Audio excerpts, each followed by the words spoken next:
আসসালামু আলাইকুম প্রিয় এডমিশন শিক্ষার্থীরা, তোমরা যারা জিএসটিতে ভর্তি পরীক্ষা দিবা ভাইয়া, তোমাদের গুচ্ছ ভর্তির আজকে নতুন আপডেট তথ্য নিয়ে কথা বলবো। তোমাদের যে ভর্তির আবেদনের যে সময় বৃদ্ধি পেয়েছে এটা নিয়ে কথা বলবো, অর্থাৎ যে গুরুত্বপূর্ণ আপডেটগুলো এসেছে সব কিছু A to Z বিষয়গুলো নিয়ে কথা বলবো। সম্পূর্ণ ভিডিওটা দেখবা এবং যে কোনো আপডেট তথ্য সবার আগে পাওয়ার জন্য আমাদের ইউটিউব চ্যানেলটা সাবস্ক্রাইব করে সাথে থাকবা। এরপর চলো প্রথমে যদি আমরা কথা বলি যে অনলাইন আবেদনের বিষয়টা যদি ক্লিয়ার করি, আমাদের অনলাইন আবেদন ছিল তোমাদের 10 তারিখ থেকে 24 তারিখ পর্যন্ত কিন্তু অনলাইনে আবেদনের ছিল, অর্থাৎ 24 তারিখ পর্যন্ত তুমি 24 ডিসেম্বর পর্যন্ত তুমি জিএসটিতে আবেদন করতে পারতা। বাট এইটা কিন্তু চেঞ্জ করছে। কি চেঞ্জ করছে? এটা চেঞ্জ করে তোমাকে 30 ডিসেম্বর পর্যন্ত সময় দিয়েছে। সো যারা এখনও জিএসটিতে আবেদন করো নাই তারা অবশ্যই জিএসটিতে আবেদন করবা। নিজের মানে অন্যান্য ইউনিভার্সিটিতে যদি বাই চান্স কখনো চান্স না হয়, তোমরা জিএসটিতে সবাই এক্সাম দিবা। কেননা তোমাদের জিএসটিতে তোমার আসন প্রতি লড়াই করবে 12 থেকে 14 জন শিক্ষার্থী। তুমি যদি 13 জনকে জাস্ট খালি পিছনে ফেলাও, তুমি 100% একটা সিট অর্জন করতে পারবা। আর অন্যান্য ইউনিভার্সিটিতে যেখানে সিটের সংখ্যা প্রায় আসন প্রতি লড়তে হয় 100 থেকে 150টা আসন প্রতি লড়তে হয়। সো সেই হিসেবে জিএসটিতে চান্স পাওয়া কিন্তু অনেক ইজি।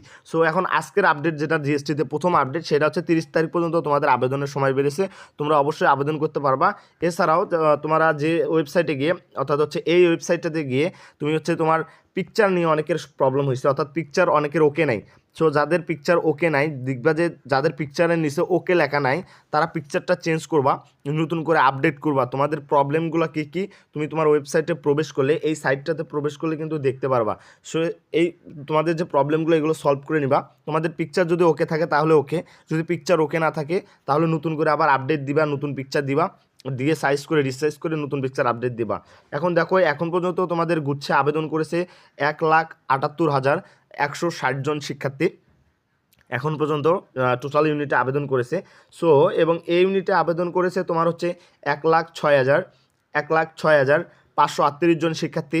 বি ইউনিটে আবেদন করেছে 57,457 জন শিক্ষার্থী। সি ইউনিটে আবেদন করেছে 14,865 জন শিক্ষার্থী এখন পর্যন্ত আবেদন করেছে। তার মানে প্রতি ইউনিটে তুমি যদি অ্যাভারেজ দেখো তাহলে তোমার 12 থেকে 14 জন শিক্ষার্থী কিন্তু আসন প্রতি লড়াই করতেছে। যেহেতু তোমার পরীক্ষার সময় এখনও বাকি আছে প্রায় 3 মাস, তুমি যদি এই 3 মাস সুন্দর করে একটা গোছানো প্রস্তুতি নাও তাহলে তুমিও পাবলিকিয়ান হবা, যে কোনো একটা বিশ্ববিদ্যালয়ে চান্স পাবা, তোমার স্বপ্নের জিএসটিভিতে তুমি ভর্তি হতে পারবা যে কোনো একটা বিশ্ববিদ্যালয়ে। সো আমরা আমাদের যে পেইড কোর্সের যে ফ্রি যে নোটটা, এটা কিন্তু সবাইকে দিয়ে দিচ্ছি। সো যারা পাও নাই কমেন্ট করো, আমাদের পেইড কোর্সের যে ফ্রি নোটটা এটা কিন্তু দিয়ে দিব। তারপর দেখো ভর্তি পরীক্ষার তারিখ দেখো, তোমাদের সি ইউনিটের ভর্তি পরীক্ষা অনুষ্ঠিত হবে 27শে মার্চ 2026 11টা থেকে 12টা, এবং বি ইউনিটের ভর্তি পরীক্ষা অনুষ্ঠিত হবে 3 এপ্রিল 2026 11টা থেকে 12টা, এবং এ ইউনিটের ভর্তি পরীক্ষা অনুষ্ঠিত হবে 10 এপ্রিল 11টা থেকে 12টা এবং 3টা থেকে 4টা। সো তোমরা জাস্ট মনে রাখবা এই তারিখগুলো, এবং যে কোনো আমরা কিন্তু প্রতিনিয়ত আপডেট আসার সাথে সাথেই দিচ্ছি। গুচ্ছ ভর্তি পরীক্ষার নেতৃত্ব দিবে কিন্তু তোমাদের ইসলামিক বিশ্ববিদ্যালয়, এটা কিন্তু নেতৃত্ব দিবে। সো আমাদের যে কোনো ইউনিভার্সিটির তথ্য সবার আগে পাওয়ার জন্য আমাদের ইউটিউব চ্যানেলটা সাবস্ক্রাইব করে রাখো। আর পেইড কোর্সের যদি যারা আমাদের নোটটা চাচ্ছ, যারা পাও নাই তারা কমেন্ট করো, ইনশাল্লাহ তোমাদেরকে নোটটা দিয়ে দিব। সবাইকে অসংখ্য অসংখ্য ধন্যবাদ।